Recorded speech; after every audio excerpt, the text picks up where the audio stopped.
like me to read about, possibly ramble about, think about, leave me a Wikipedia article which I should read in the comments. I would really love to hear from you, hear your suggestions, and take this series on a journey which is guided by you, the audience, because I'm finding that doing this via audience suggestion is giving me things which I wouldn't have researched on my own, but I am finding incredibly valuable. There really isn't anything that I found quite like doing this series in the past, where I force myself to jump in and consume an entire Wikipedia page about something I may only be slightly familiar with. And it's super interesting what you learn about the world and how things are interconnected in many ways. Linguistics, philosophy, history, culture, religion.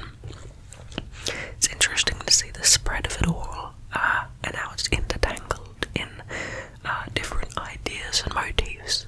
So thank you for supplying me with this awesome hobby and pastime, and I hope you like it too.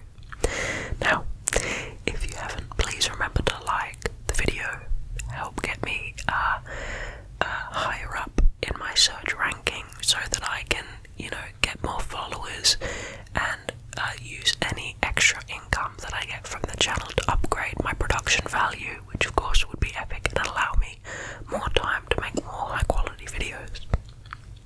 Now let's get into the vampires. Now we're on the subsection about medieval and later European folklore. Many myths surrounding vampires originated during the medieval period. I would imagine so. The 12th century British historians and chroniclers Walter Map and William of Nuber recorded the accounts of revenants. Though records in English legends of vampiric beings after this date are scant. The Old Norse Draugr is another medieval example of an undead creature with similarities to vampires. If you've ever played Skyrim, you will know what a Draugr is. Vampiric beings were rarely written about in Jewish literature. The 16th century Rabbi David ben Solomon ibn Abi Simra Radbaz wrote of an uncharitable old woman whose body was unguarded and unburied for 3 days after she died, and arose as a vampiric entity, killing hundreds of people. He linked this event to the lack of Shimra guarding after death, as the corpse could be a vessel for evil spirits. Vampires properly originating in folklore were widely reported from Eastern Europe in the late 17th and 18th centuries. These tales form the basis of the vampire legend that later entered Germany and England, where they were subsequently embellished and popularized. One of the earliest recordings of vampire activity came from the region of Istria in modern Croatia. In 1672, local reports cited the local vampire Juri Grando of the village Krinka as the cause of panic among the villagers. A former peasant, Juri, died in 1656. Local villagers claimed he returned from the dead and began drinking blood from the people and sexually harassing his widow. Wow. The village leader ordered a stake to be driven through his heart, but when the method failed to kill him, he was subsequently beheaded with better results. Okay. Now we move to 18th century vampire controversy. During the 18th century, there was a frenzy of vampire sightings in Eastern Europe, with frequent stakings and grave diggings to identify and kill the potential revenants. Even government officials engaged in the hunting and staking of vampires. Despite being called the Age of Enlightenment, during which most folkloric legends were quelled, the belief in vampires increased dramatically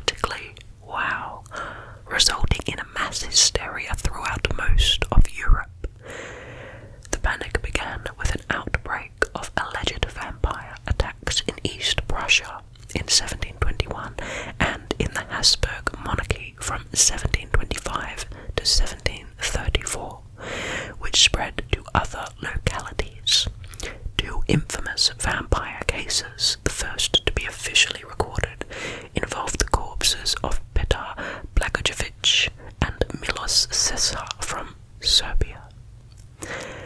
Blagojevic was reported to have died at the age of 62, but allegedly returned after his death, asking his son for food. When the son refused, he was found dead the following day. Blagojevic supposedly returned and attacked some neighbours who died from loss of blood.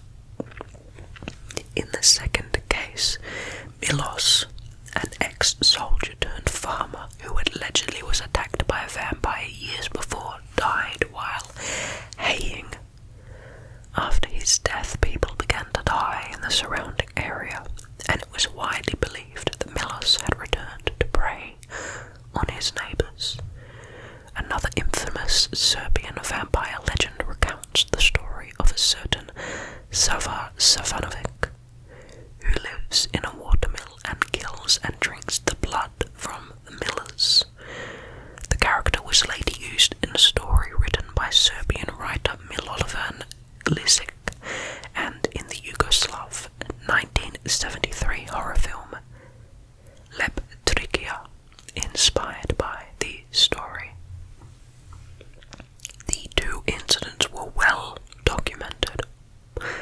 Government officials examined the bodies, wrote case reports, and published books throughout Europe. The hysteria, commonly referred to as 18th century vampire controversy, raged for a generation.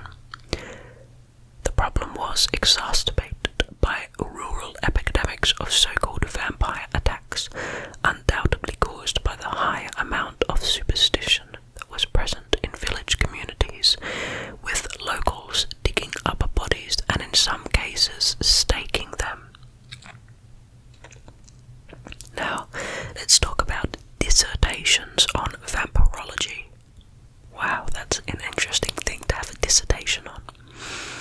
In 1597, King James wrote a dissertation on witchcraft titled Mythology, in which he wrote the belief that demons could possess both the living and the dead.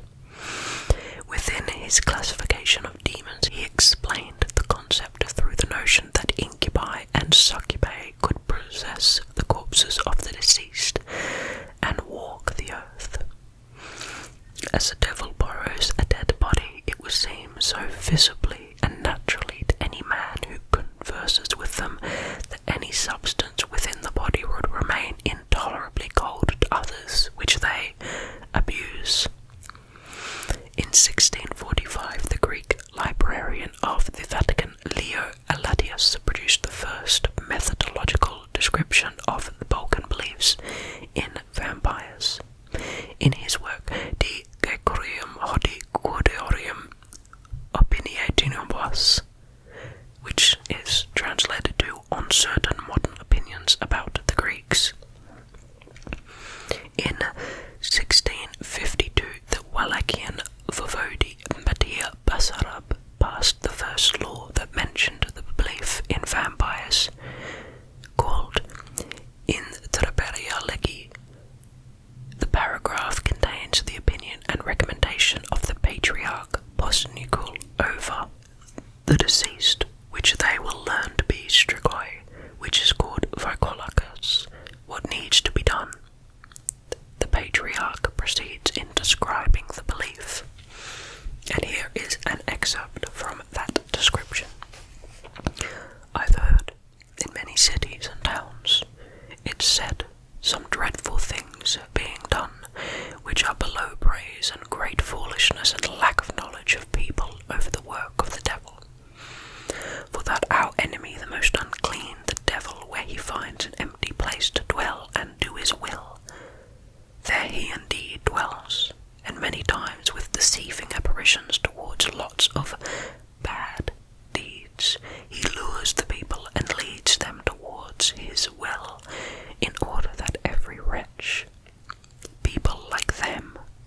rise and become strigoi and kill those alive, which death comes in a violent way and quick towards many people. The patriarch described the strigoi sightings, especially the blood on a long time deceased body, as demonic, deceiving, and forbids anyone, especially the clergy, from desecrating the graves or burning the bodies of the dead, calling it a sin for which they end up in hell. Interesting. I do agree with the patriarch asking people not to desecrate graves, because there's multiple reasons why that's not a good idea. Not because it's a sin or whatever their belief was, but I think it's not a good idea because, of course, messing with a dead body can be quite dangerous. You can easily catch an infectious disease. Something bad like that can happen, and it also might be a bit disrespectful if you were to die and someone was messing about with your body. It probably would be not something which some people would wish to happen to their body after their death. Anyway, let's continue. Even though it was not permitted to desecrate the grave of a dead person in any way, or to burn the dead body, the patriarch offers some remedies in the event of such demonic apparitions. There's a few grammar mistakes in this article that I may go and change in the future. Anyway, here is the quotation. And then you must know if they will learn about such a dead body, which is the work of the devil. Call the priest to read the Paraclesis of the Theotokos, and he shall perform the house blessing service, and shall perform liturgy and make holy water in aid of everyone, and shall also give Gulliver as alms. And therefore he shall say the curse of the devil, exorcism of Saint John Chrysostom, and the both exorcisms performed at baptism you shall read towards these bones of the dead. And then the holy water from the house blessing liturgy you shall splash the people which will happen to be there. And then more holy water you shall pour over that dead body, and with the gift of Christ the devil shall perish. From 1679, Philip Raw devotes an essay to the dead who chew their shrouds in their graves, a subject resumed by Otto in 1732, and then by Michael Ranft in 1734. The subject was based on the observation that when digging up graves it was discovered that some corpses had at some point either devoured the interior fabric of their coffin or their own limbs. Ranft described in his treatise of a tradition in some parts of Germany that to prevent the dead from masticating, they placed a mound of dirt under the chin in the coffin, and placed a piece of money and a stone in the mouth, or tied a handkerchief tightly around the throat. In 1732, an anonymous writer, writing as the Dr. Weimar, discusses the non-putrefaction of these creatures from a theological point of view. In 1733, Johann Christoph Hanneberg wrote a general treatise on vampirism, and the Marques de Argens cites local cases. Theologians and clergymen also address this topic. Some theological disputes arose. The non-decay of the vampires' bodies could recall the incorruption of the bodies of the saints of the Catholic Church. A paragraph on vampires was included in the second edition of Dissertations de Beatification et Sectorium Canonization, on beatification of the servants of God and on canonization of the blessed, written by Prospero Lambertini, which Pope Benedict the 14th. In his opinion, while the incorruption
cases of this nature, as he stated in his treatise. Now this is a direct quote. They see, it is said, men who have been dead for several months come back to earth, talk, walk, infest villages, ill-use both men and beasts, suck the blood of their near relations, make them ill, and finally cause their death, so that people can only save themselves from their dangerous visits and their hauntings by exhuming them, impaling them, cutting off their heads, tearing out their heart, or burning them. These revenants are called by the name of upairas, or vampires, that is to say, leeches, and such particulars are related of them, so singular, so detailed, and invested with such probable circumstances, and such judicial information, that one can hardly refuse to credit the belief which is held in those countries, that these revenants come out of their tombs and produce those effects which are proclaimed of them. Calmet had numerous readers, including both a critical Voltaire and numerous supportive demonologists, who interpreted the treatise as claiming that vampires existed. In the philosophical dictionary Voltaire wrote, "Oh, interesting. Okay. These vampires were corpses who went out of their graves at night to suck the blood of the living, either at their throats or stomachs, after which they returned to their cemeteries. The persons so sucked waned, grew pale, and fell into consumption, while the sucking corpse grew fat, got rosy, and enjoyed an excellent appetite. It was in Poland, Hungary, Silesia, Moravia, Austria, and Lorraine that the dead made this good cheer. The controversy in Austria only ceased when Empress Maria Theresa of Austria sent her personal physician, Gerard van Swieten, to investigate the claims of vampiric entities. He concluded that vampires do not exist, and the Empress passed laws prohibiting the opening of graves and the desecration of bodies, sounding the end of the vampire epidemics. Other European countries followed suit. Despite this condemnation, the vampire lived on in artistic works and in local folklore. Very interesting that they did end to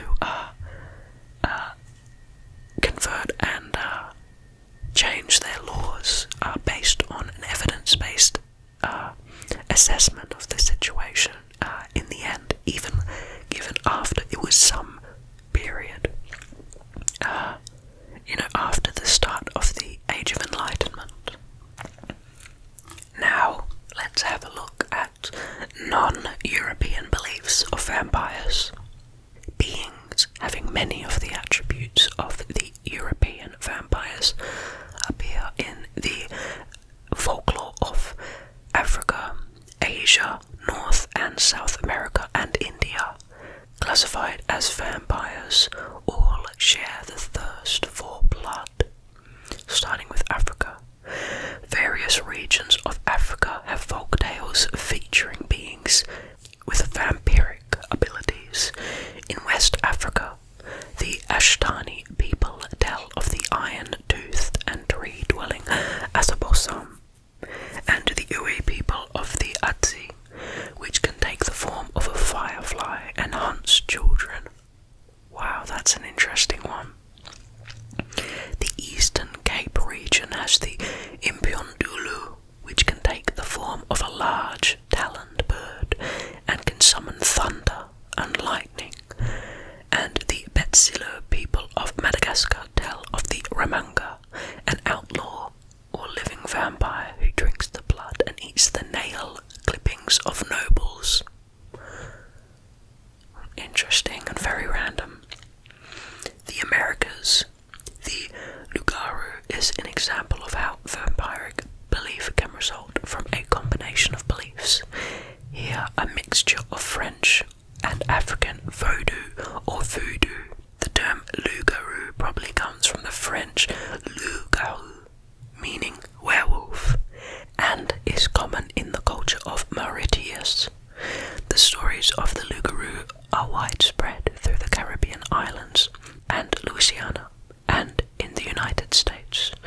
Similar female monsters are the Secoyant of Trinidad, and the Tunda and Patasola of Colombian folklore, while the Mapuche of southern Chile have the blood-sucking snake known as the puchen.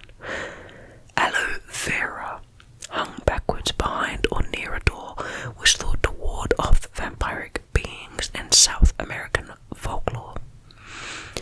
Aztec mythology describes tales of the Cihuateteo, scarlet-faced spirits of those who died in childbirth, who stole children and entered into sexual liaisons with the living, driving them mad. During the late 18th and 19th centuries, the belief in vampires was widespread in parts of New England, particularly in Rhode Island and eastern Connecticut. There are many documented cases of families disinterring loved ones and removing their hearts in the belief that the deceased was a vampire who was responsible for sickness and death in the family, although the term vampire was never used to describe the dead. The deadly disease known as tuberculosis or consumption, as it was known at the time, was believed to be caused by nightly visitations on the part of a dead family member who had died of consumption themselves. The most famous and most recently recorded case of suspected vampirism is that of a 19-year-old Mercy Brown who died in Exeter, Rhode Island in 1892. Her father, assisted by the family physician, removed her womb 2 months after her death and cut her heart and burned it to ashes. Okay. Now we move to Asia. Vampires have appeared in Japanese cinema since the late 1950s. The folklore behind it is Western in origin. The Nukikubi is a being whose head and neck detach from its body to fly about seeking human prey at night. Wow. The idea of a floating head and neck hunting people at night is quite a terrifying image. Legends of female vampiric beings who can detach parts of their upper body also occur in the Philippines, Malaysia, and Indonesia. There are 2 main vampiric creatures in the Philippines: the Tagalog Mandurugu, the bloodsucker, and the Visayan Manananggal, the self-segmenter. The Mandurugu is a variety of the aswang that takes the form of an attractive girl by day and develops wings and a long hollow thread-like tongue by night. The tongue is used to suck up blood from a sleeping victim. What terrifying imagery. The Manananggal is described as being an older, beautiful woman capable of severing its upper torso in order to fly into the night with huge bat-like wings and prey on unsuspecting, sleeping, pregnant women in their homes.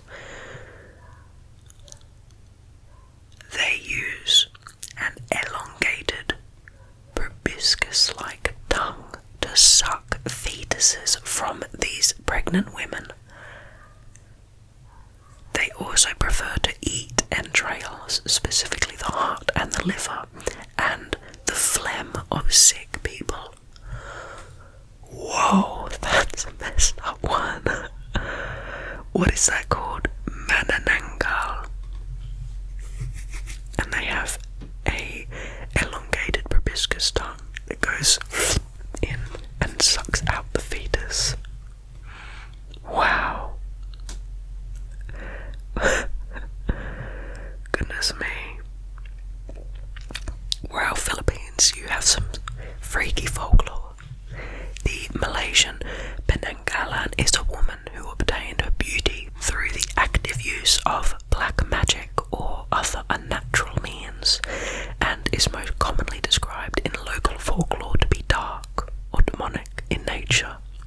She is able to detach her fanged head, which flies around in the night looking for blood, typically from pregnant women. Man, pregnant women really have it bad from vampires. Malaysians hung sherushu, which are thistles, around the doors and windows of houses, hoping that the penanggalan would not enter for fear of catching its intestines on the thorns. The layak is a similar being from the Balinese folklore of Indonesia, a kunitanak or maitianak in Indonesia, or ponitianak or langisur in Malaysia, is a woman who died during childbirth and became undead, seeking revenge and terrorizing villagers. She appeared as an attractive woman with long black hair that covered a hole in the back of her neck, with which she sucked the blood of children. Filling the hole with her hair would drive her off. Corpses have their mouth filled with glass beads, eggs under each armpit, and needles in their palms to prevent them from becoming langsur. This description would also fit the Sundel Bolongs. Jiangshi, sometimes called Chinese vampires by Westerners, are reanimated corpses that hop around, killing living creatures to absorb life essence, qi, of course, from their victims. They are also said to be created when a person's soul fails to leave the deceased's body. Jiangshi are usually represented as mindless creatures with no independent thought. This monster has greenish-white furry skin, perhaps derived from fungus or mold growing on corpses. Jiangshi legends have inspired a genre of Jiangshi films and literature in Hong Kong and East Asia. Films like Encounters of the Spooky Kind and Mr. Vampire were released during the Jiangshi cinematic boom of the 80s and 90s. Now, I actually think that's a good time to pause because we're just coming up on modern vampires, which you probably will be more acquainted with. So I shall reserve that special segment of this Wikipedia for the next episode.